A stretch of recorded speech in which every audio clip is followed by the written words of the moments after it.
Need to find the pitch of your roof? We have a few simple ways you can use using this speed square and other general tools.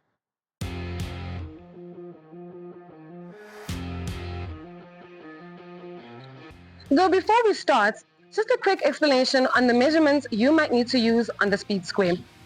For all the methods we're about to explain, you will only use the measurements, or rather the degrees marked on the outside of the speed square, as well as the pivot point.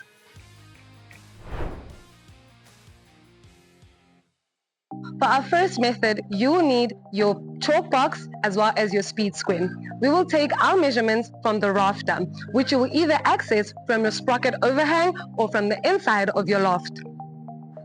Now, for our first method, we will use the chalk box. You will hang this over your rafter to create a plumb line. Let it dangle until steady, and then you can hold on to your speed square. Make sure you're holding on to the flat edge of your speed square. Slide it across your rafter until your pivot point reaches the plumb line. And as you can see, we have a 20-degree pitch.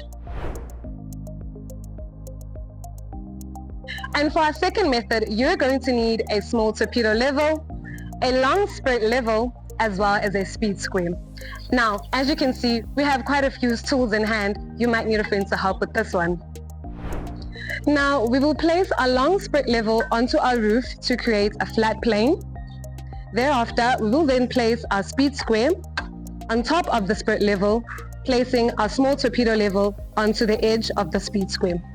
Making sure that the speed square is aligned, or rather the torpedo level is aligned with the pivot point of the speed square. We will then lift until the bubble centers on the torpedo level to find our pitch.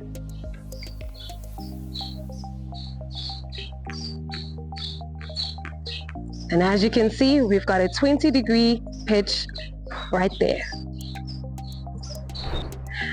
And that's it for today's video. Let us know which method you prefer, and join us again next time where we show you how much more versatile the speed square can be and why every roofer needs one.